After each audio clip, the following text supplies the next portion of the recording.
ವಿಶೇಷವಾಗಿ ಜಾತ್ರಾ ಸಂದರ್ಭದಲ್ಲಿ ಎಲ್ಲರೂ ಕೂಡ ಫ್ಯಾಮಿಲಿ ಸಮೇತ ಜಾತ್ರೆಯಲ್ಲಿ ಪಾಲ್ಗೊಳ್ಳುವಂಥ ಸಂದರ್ಭದಲ್ಲಿ ನೀವು ಹಾಕೊಂಡಿರುವಂತಹ ಬಂಗಾರದ ಚೈನ್ ಆಗಿರ್ಬೋದು, ಮೊಬೈಲ್ ಆಗಿರ್ಬೋದು, ಅಥವಾ ಚಿಕ್ಕ ಚಿಕ್ಕ ಮಕ್ಕಳಾಗಿರ್ಬೋದು, ಅದ್ರ ಬಗ್ಗೆ ಬಹಳಷ್ಟು ಜೋಪಾನ ವಹಿಸಬೇಕು ಅನ್ನೋದು ಬೆಳಿಗ್ಗೆಯಿಂದನೂ ಕೂಡ ಪೊಲೀಸ್ ಇಲಾಖೆ ಒಂದು ಪ್ರಕಟಣೆ ಮಾಡಿರುವಂಥದ್ದು. ಸೊ ಅದ್ರ ಬಗ್ಗೆನೂ ನಾನು ಮಾತಾಡಿಸ್ತೀನಿ. ಮೇಡಮ್, ಬೆಳಿಗ್ಗೆ ಒಂದು ಇನ್ಸಿಡೆಂಟ್ ನೋಡಿದ್ವಿ, ಯಾವುದೋ ಪಾಪು ಕಾಣೆ ಆಗಿದೆ ಅಂತ. ಮತ್ತು ಈಗ ಗೋಲ್ಡ್ ರೇಟು ಕೂಡ ಜಾಸ್ತಿ ಇದೆ. ಇಂಥ ಸಂದರ್ಭದಲ್ಲಿ ಕಳ್ಳರು ಅವರ ಕೆಲಸನ ಈಸಿಯಾಗಿ ಮಾಡುವಂಥ ಚಾನ್ಸಸ್ ಜಾಸ್ತಿ ಇರ್ತದೆ.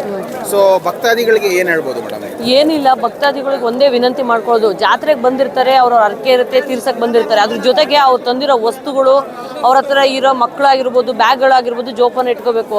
ಅವರು ಪೂಜೆ ಮಾಡಿಸೋ ಇದರಲ್ಲಿ ಮತ್ತು ಅವ್ರ ಅರ್ಕೆ ತೀರಿಸೋ ಇದರಲ್ಲಿ ಏನು ಮಾಡ್ತಾರೆ, ಫೋನ್ ಇಟ್ಕೊಂಡಿರ್ತಾರೆ, ಅವ್ರಿಗೆ ಗೊತ್ತಾಗ್ತಾ ಇರೋದಿಲ್ಲ. ಒಡವೆ ಹಾಕೊಂಡಿರ್ತಾರೆ, ಗೊತ್ತಾಗ್ತಾ ಇರೋದಿಲ್ಲ. ದೇವ್ರ ಮುಂದಕ್ಕೆ ಹೋಗಿರ್ತಾರೆ, ನಮ್ಮ ಹಿಂದೆ ಯಾರು ಇರ್ತಾರೆ ಅನ್ನೋದನ್ನ ಗೊತ್ತಾಗ್ತಾ ಇರೋದಿಲ್ಲ. ಅವರು ಭಕ್ತಿನಲ್ಲಿ ಮುಳುಗಿಬಿಟ್ಟಿರ್ತಾರೆ. ಹಿಂದೆ ಮುಂದೆ ಅಕ್ಕಪಕ್ಕ ಅವ್ರ ಸ್ನೇಹಿತರೇ ಇರ್ಬೋದು ಅಥವಾ ಬೇರೆಯವರೇ ಇರ್ಬೋದು, ಅದನ್ನ ಗಮನಿಸಬೇಕು. ಮಕ್ಕಳನ್ನ ಜೊತೆ ಕರ್ಕೊಂಡ್ಬಂದಿರ್ತಾರೆ, ಜಾಸ್ತಿ ಜನ ಇದೆ, ನುಗ್ಲಾಗುತ್ತೆ. ಅವ್ರ ಮಕ್ಕಳನ್ನ ಸ್ವಲ್ಪ ಜೋಪಾನವಾಗಿ ಕರ್ಕೊಂಡು ಹೋಗ್ಬೇಕಾಗತ್ತೆ. ಅವ್ರ ಭಕ್ತಿ ಒಂದು ಕಡೆಗಾದರೆ ಅವ್ರ ಜೊತೆಗಿರೋ ವಸ್ತುಗಳು ಮತ್ತು ಮಕ್ಕಳನ್ನ ಜೋಪಾನವಾಗಿ ಕರ್ಕೊಂಡು ಹೋದ್ರೆ ಅವರು ಸೇಫಾಗಿ ಮನೆಗೆ ಹೋಗ್ತಾರೆ, ಯಾವುದೇ ಅನಾಹುತಗಳಾಗಲ್ಲ ಅಂತ ಹೇಳ್ತೀನಿ.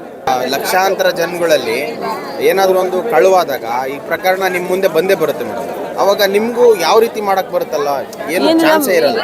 ಹೌದು, ನಾವು ಅನೌನ್ಸ್ ಮಾಡಿಸ್ತಾನೆ ಇದೀವಿ ಬೆಳಗ್ಗೆಯಿಂದನೂ ಸಹ. ಬೆಳಗ್ಗೆ ಜಾತ್ರೆ ಯಾವಾಗ ಕಮೆನ್ಸ್ ಆಯ್ತು ಅವಾಗಿಂದನೂ CC ಕ್ಯಾಮ್ರಾ ಎಲ್ಲ ಕಡೆ CC ಕ್ಯಾಮ್ರಾ ಹಾಕ್ಸಿದ್ವಿ.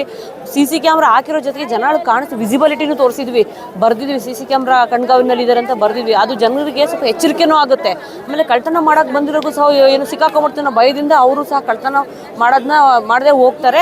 ಅದ್ರ ಜೊತೆಗೆ ಜನಗಳು ಸೇಫಾಗಿ ಹೋಗ್ಬೋದು ಅನ್ನೋದು ನಮ್ಮ ಕಾನ್ಸೆಪ್ಟ್ ಅಷ್ಟೇ. ನಾವು ಎಷ್ಟು ಹೇಳ್ತಿದ್ವಿ ಅದನ್ನ ಅವರು ಗಮನ ಇಟ್ಕೊಂಡು ಮಾಡಿದ್ರೆ ಯಾವುದೇ ಕಳ್ತನಗಳು ಅನಾಹುತಗಳು ಆಗಲ್ಲ.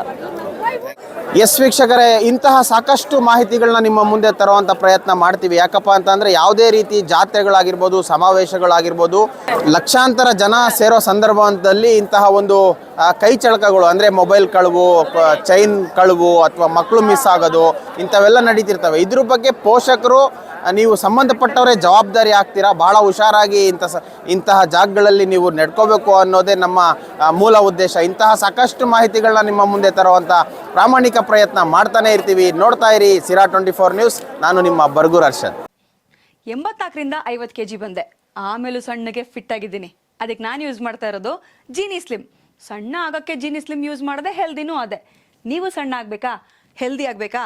ಹಾಗಿದ್ರೆ ಜೀನಿ ಸ್ಲಿಮ್ ಯೂಸ್ ಮಾಡಿ. ಸಣ್ಣ ಆಗೋದಕ್ಕೆ ಯಾವುದೋ ಪ್ರಾಡಕ್ಟ್ ಹೇಳ್ತಾ ಇದ್ದಾಳೆ, ಏನಾದರೂ ಸೈಡ್ ಎಫೆಕ್ಟ್ಸ್ ಇದೆ ಅಂತ ಯೋಚನೆ ಮಾಡ್ತಾ ಇದ್ದೀರಾ? ಖಂಡಿತ ಇಲ್ಲ, ಯಾಕಂದರೆ ಇದು ಕೆಮಿಕಲ್ ಫ್ರೀ. ಸಣ್ಣ ಆಗಬೇಕು ಅಂದರೆ ಜೀನಿ ಸ್ಲಿಮ್ ಯೂಸ್ ಮಾಡಿ. ಹೆಚ್ಚಿನ ಮಾಹಿತಿಗೆ ಕೆಳಗೆ ಡಿಸ್ಪ್ಲೇ ಆಗ್ತಿರೋ ನಂಬರ್ಗೆ ಕಾಲ್ ಮಾಡಿ.